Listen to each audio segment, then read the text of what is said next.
Chapter 29. Sacrificial Ceremonies performed by Vasudeva. Among the women present at Kurukshetra during the solar eclipse were Kunti, Gandhari, Draupadi, Subhadra, and the queens of many other kings, as well as the gopis from Vrindavan. When the different queens of Lord Krishna were submitting their statements as to how they were married and accepted by Lord Krishna as his wives, all the female members of the Kuru dynasty were struck with wonder. They were filled with admiration at how all the queens of Krishna were attached to him with love and affection. When they heard about the queens' intensity of love and affection for Krishna, they could not check their eyes from filling up with tears. While the women were engaged in conversations among themselves and the men were similarly engaged in conversation, there arrived almost all the important sages and ascetics from all directions, who had come for the purpose of seeing Lord Krishna and Balaram. Chief among the sages were Krishna Dwaipayana Vyas, the great sage Narada, Javana, Devala, Asita, Vishvamitra, Satananda, Bhardvaj, Gautama, and Lord Parashuram along with his disciples, Vashishta, Galava, Bhrigu, Pulastya, Kashyapa, Atri, Markandeya, Brahaspati, Dvita, Trita, Ekata, the four Kumar sons of Brahma, Sanak, Sanandana, Sanatana, and Sanat Kumar, Angira and Agastya, Yagyavalkya, and Vamadev. As soon as the sages and ascetics arrived, all the kings, including Maharaj Yudhisthira and the Pandavas and Lord Krishna and Balaram, immediately got up from their seats and offered their respects by bowing down to the universally respected sages. After this, the sages were properly welcomed by being offered seats and water for washing their feet. Palatable fruits, garlands of flowers, incense, and sandalwood pulp were presented, and all the kings, led by Krishna and Balaram, worshipped the sages according to the Vedic rules and regulations. When all the sages were comfortably seated, Lord Krishna, who descended for the protection of religion, began to address them on behalf of all the kings. When Krishna began to speak, all became silent, being eager to hear and understand his welcoming words to the sages. Lord Krishna spoke thus: "All glories to the assembled sages and ascetics. Today we are all feeling that our lives have become successful. Today we have achieved the desired goal of life, because we are now seeing face to face all the exalted, liberated sages and ascetics whom even the great demigods in the heavens desire to see. Persons who are neophytes in devotional service and who simply offer their respectful obeisances to the deity in the temple, but cannot realize that the Lord is situated in everyone's heart. And those who simply worship different demigods for fulfillment of their own lusty desires are unable to understand the importance of these sages. They cannot take advantage of receiving these sages by seeing them with their eyes, by touching their lotus feet, by inquiring about their welfare, or by diligently worshiping them. Neophyte devotees or religionists cannot understand the importance of great Mahatmas. They go to the temple as a matter of formality and pay their respectful obeisances unto the deity. But when one is promoted to the next platform of transcendental consciousness, one can understand the importance of Mahatmas and devotees, and in that stage the devotee tries to please them. Therefore, Lord Krishna said that the neophyte cannot understand the importance of great sages, devotees, or ascetics. Krishna continued, "One cannot purify himself by traveling to holy places of pilgrimage and taking bath there, or by seeing the deities in the temples. But if one happens to meet a great devotee, a Mahatma who is representative of the personality of Godhead, one becomes immediately purified. In order to become purified, there is the injunction to worship the fire, the sun, the moon, the earth, the water, the air, the sky, and the mind. By worshiping all the elements and their predominating deities, one can become free from the influence of envy. But all the sins of an envious person can be nullified immediately, simply by serving a great soul. My dear revered sages and respectable kings, you can take it from me that a person who accepts this material body made of 3 elements, mucus, bile, and air, as his own self, who considers his family and relatives as his own, and who accepts material things as worshipable, or who visits holy places of pilgrimage just to take a bath there, but never associates with great personalities, sages, and Mahatmas. Such a person, even in the form of a human being, is nothing but an animal, like an ass.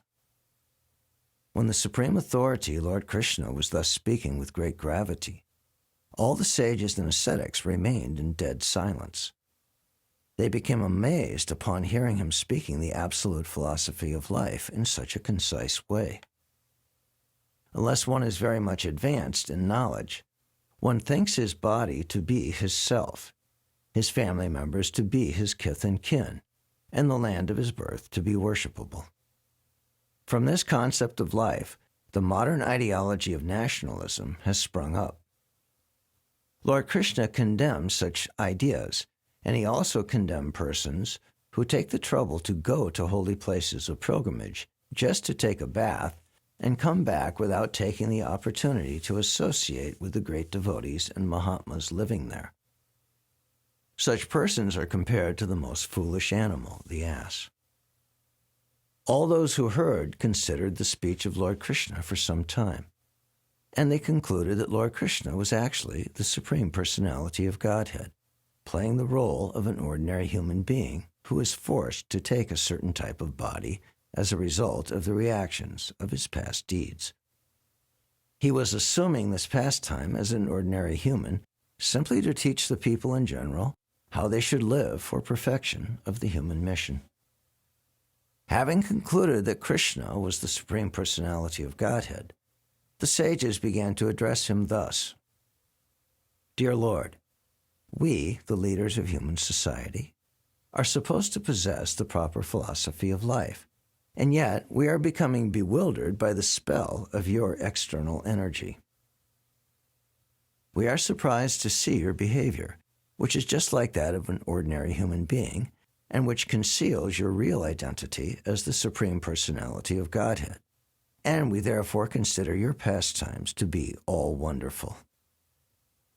Our dear Lord, by your own energy you are creating, maintaining, and annihilating the whole cosmic manifestation of different names and forms, in the same way as the earth creates many forms of stone, trees, and other varieties of names and forms, and yet remains the same.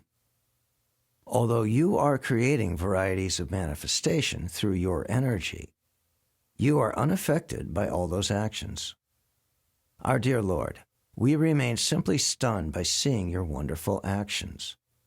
Although you are transcendental to this entire material creation and are the Supreme Lord and the Supersoul of all living entities, you nevertheless appear on this earth by your internal potency to protect your devotees and destroy the miscreants. By such appearance, you reestablish the principles of eternal religion, which the human society forgets by long association with the material energy. Our dear Lord, you are the creator of the social orders and spiritual statuses of the human society according to quality and work. And when these orders are misguided by unscrupulous persons, you appear and set them right. Dear Lord, the Vedic knowledge is the representation of your pure heart. Austerities, studies of the Vedas, and meditative trances lead to different realizations of yourself in your manifested and non-manifested aspects. The entire phenomenal world is a manifestation of your impersonal energy, but you yourself, as the original personality of Godhead, are non-manifested there. You are the Supreme Soul, the Supreme Brahman. Persons who are situated in Brahminical culture, therefore, can understand the truth about your transcendental form, Thus you always hold the Brahmins in respect, and thus you are considered to be the topmost of all followers of Brahminical culture. You are therefore known as Brahmanya Dev. Our dear Lord, you are the last word in good fortune and the last resort of all saintly persons. Therefore, we all consider that we have achieved the perfection of our life, education, austerity, and acquisition of transcendental knowledge by meeting you. Factually, you are the ultimate goal of all transcendental achievements. Our dear Lord, there is no end to your unlimited knowledge. Your form is transcendental, eternally existing in full bliss and knowledge. You are the Supreme Personality of Godhead, the Supreme Brahman, the Supreme Soul. Being covered by the spell of your internal potency, Yogamaya, you are now temporarily concealing your unlimited potencies. But still we can understand your exalted position, and therefore all of us offer you our respectful obeisances. Dear Lord, you are enjoying your pastimes in the role of a human being, concealing your real character of transcendental opulence.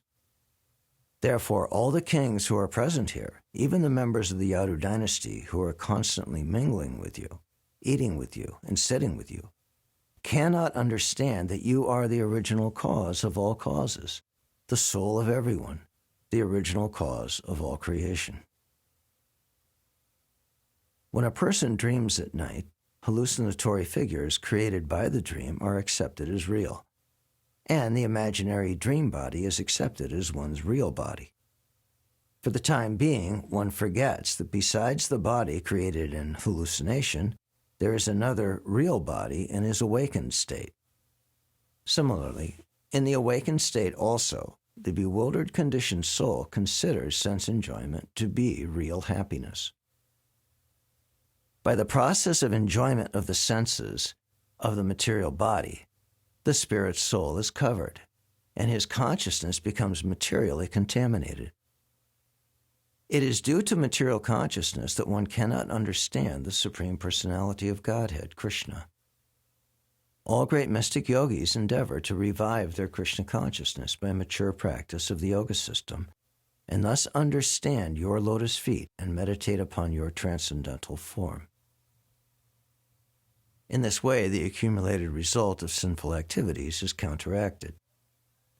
It is said that the water of the Ganges can vanquish volumes of a person's sinful actions, but the Ganges water is glorious only due to your lotus feet. The Ganges water is flowing as perspiration from the lotus feet of your Lordship. And we are also fortunate that today we have been able to directly see your lotus feet. Dear Lord, we are all surrendered souls, devotees of your Lordship. Therefore, please be kind and bestow your causeless mercy upon us. We know well that persons who have become liberated by constant engagement in your devotional service are no longer contaminated by the material modes of nature. Thus, they have become eligible to be promoted to the kingdom of God in the spiritual world.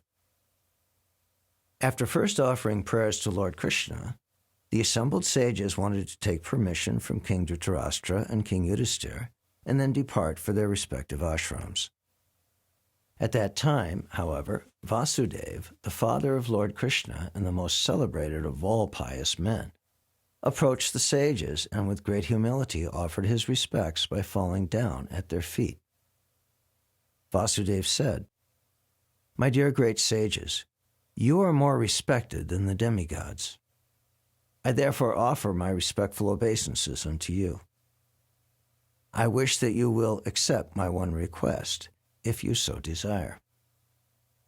I shall consider it a great blessing if you kindly explain the supreme fruitive activity by which one can counteract the reactions of all other activities." The great sage Narada was the leader of all the sages present there. Therefore he began to speak. "My dear sages," he said, "it is not very difficult to understand that because of his great goodness and simplicity, Vasudeva, who has become the father of the personality of Godhead by accepting Krishna as his son, is inclined to ask us about his welfare. It is said that familiarity breeds contempt. As such, Vasudeva, having Krishna as his son, does not regard Krishna with awe and veneration. Sometimes it is seen that persons who are living on the bank of the Ganges do not consider the Ganges to be very important, and they go far away in order to take their baths at a place of pilgrimage. Being that Lord Krishna, whose knowledge is never second in any circumstances, is personally present, there is no need of Vasudeva's asking us for instruction. Lord Krishna is not affected by the process of creation, maintenance, and annihilation. His knowledge is never influenced by any agency beyond himself. He is not agitated by the interaction of the material qualities, which changes things in the modes of time. His transcendental form is full of knowledge, which never becomes agitated by ignorance, pride, attachment, envy, or sense enjoyment. His knowledge is never subjected to the laws of karma regarding pious or impious activities, nor is it influenced by the three modes of material energy. No one is greater than or equal to him because he is the supreme authority, the personality of Godhead. The ordinary conditioned human being may think the conditioned soul, who is covered by his materialistic senses, mind, and intelligence, to be equal to Krishna. But Lord Krishna is just like the sun, which, although it sometimes may appear to be so, is never covered by the cloud, snow, or fog, or by other planets. When the eyes of less intelligent men are covered by such influences, they think the sun to be invisible.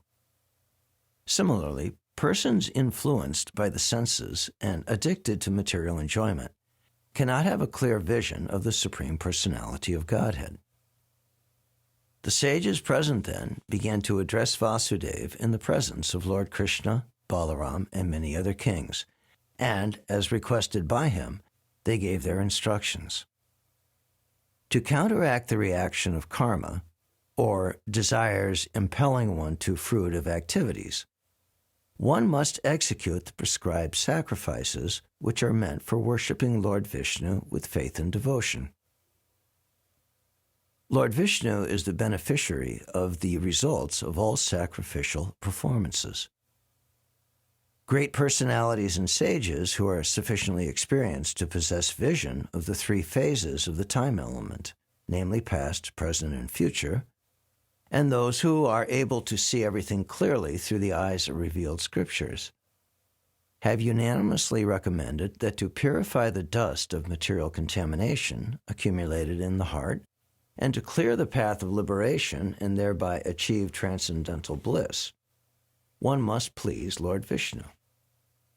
For everyone in the different social orders, Brahmin, Kshatriya, and Vaishya, who are living as householders, this worship of the Supreme Personality of Godhead, Lord Vishnu, who is known as Purushottama, the original person, is recommended as the only auspicious path.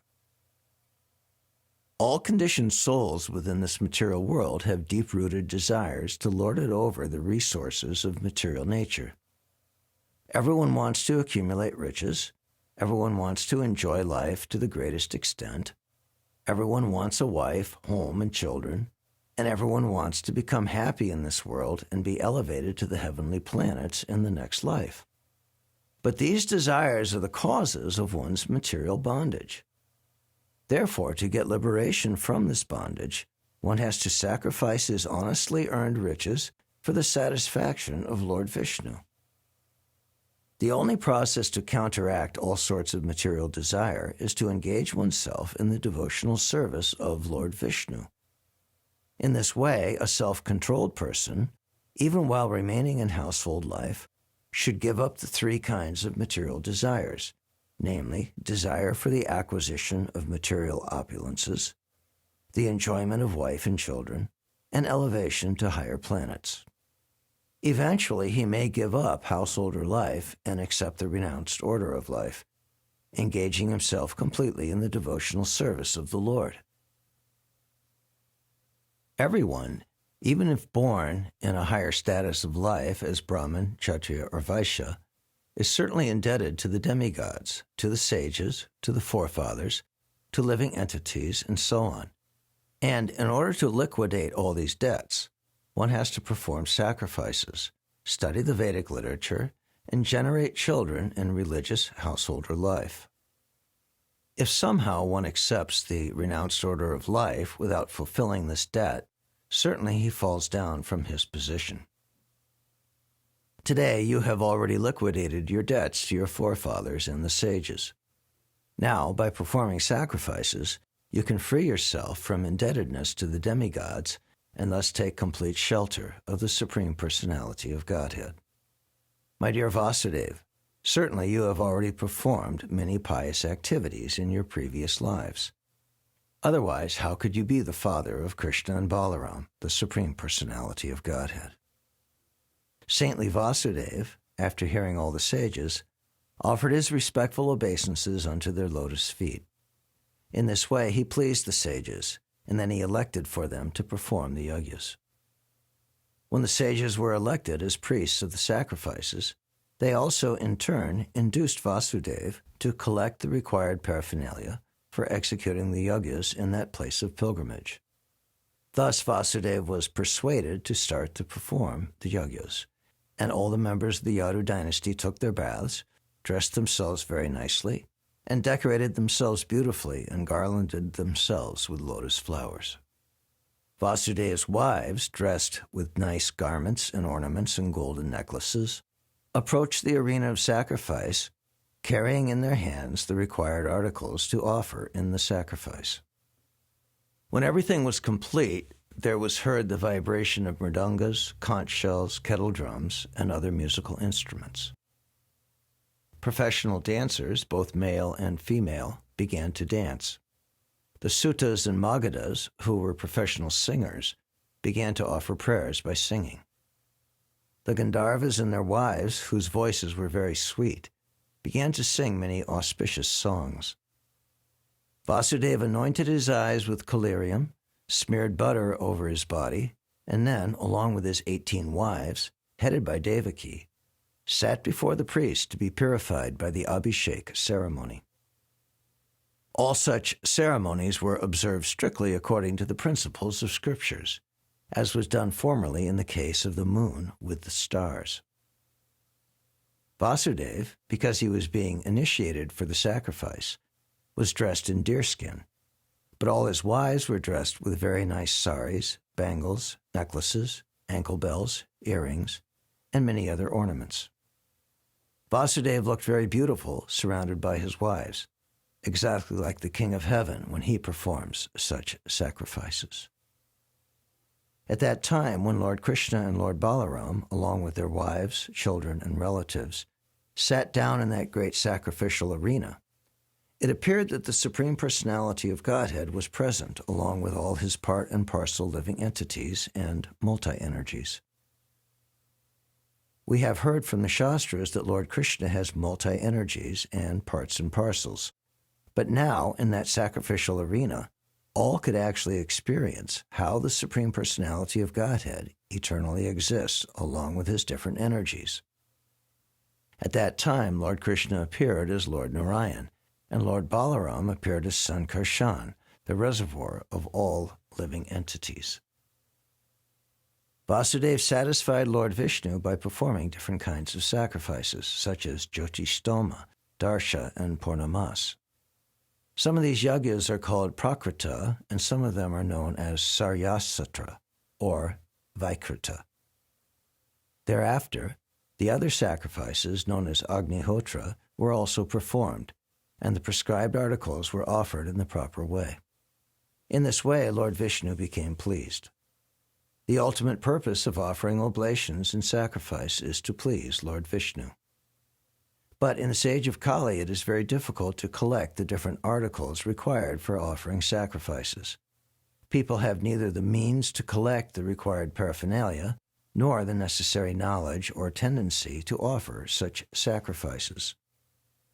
Therefore, in this age of Kali, when people are mostly unfortunate, full of anxieties, and disturbed by various kinds of calamities, the only sacrifice recommended is the performance of Sankirtan Yajna, Worshipping Lord Chaitanya by the Sankirtan Yajna is the only recommended process in this age. After the performance of the different sacrifices, Vasudeva offered ample riches, clothing, ornaments, cows, land, and maidservants to the priests.